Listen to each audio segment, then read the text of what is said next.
Za pripravo originalnega čokoladnega pudinga bomo potrebovali naslednje pripomočke. Manjšo skodelico, v kateri bomo pripravili želatino, lopatko, zelo uporaben pripomoček za mešanje, če je nimamo, bo metlica tudi ok.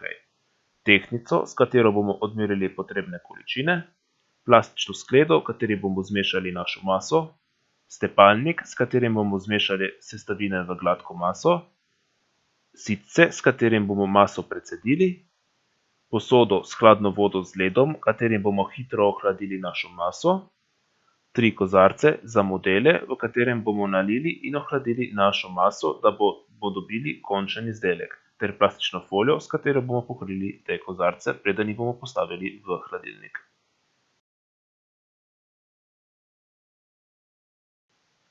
Za pripravo originalnega čokoladnega pudinga bomo potrebovali naslednje sestavine.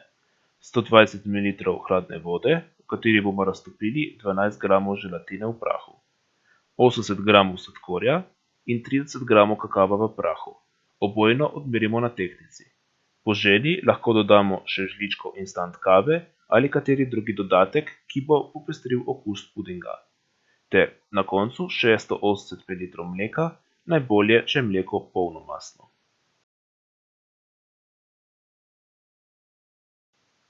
Postopek priprave originalnega čokoladnega pudinga. V skledico nalijemo hladno vodo in v njo stresemo želatino v prahu. Dobro premešamo, da se nam želatina enakomerno pomeša z vodo, raztopi in nabrekne. Uporabimo tehtnico, pazimo na taro sklede, v katero bomo tehtali sestavine. Odmerimo najprej sladkor, nato pa še kakav v prahu. Dodamo še poljubne dodatke, kot so na primer instant kava v prahu. Te sestavine z metlice dobro premešamo, da so enakomerno razporejene.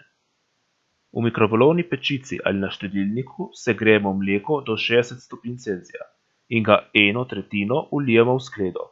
S stepalnikom na nizkih obratih maso zmešamo. Nato dodamo še 2/3 mleka ter spet dobro premešamo v gladko maso. Postopek ponovimo še zadnjo tretjino mleka. Na ognju zavremo majhno količino vode, v katero nato položimo skodelico z želatino. Na tak način se nam bo želatina enakomerno raztopila in bo bolje prijela. V maso med stepanjem na srednjih do visokih obratih vlijemo želatino in maso temeljito zmešamo. S tem preprečimo, da bi se naredile grudice želatine, ki so neokusne. Nato maso prelijemo čez sito v drugo posodo, da odstranimo morebitne grudice želatine, ki so nastale. To posodo nato damo v vodo z ledom in maso med mešanjem ohladimo, da se zgosti. Maso prelijemo v kozarce oziroma modele.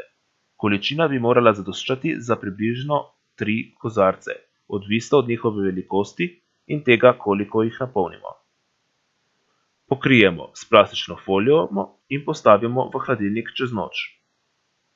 Naslednji dan jih vzamemo iz hladilnika, odkrijemo ter na kozarec položimo krožnik s spodnjo strani navzgor in skupaj obrnemo ter tresemo, da puding sam izpade iz modela oziroma kozarca. Če nam puding noče izpasti, lahko puding oziroma stranice modela deloma segrejemo pod vročo vodo.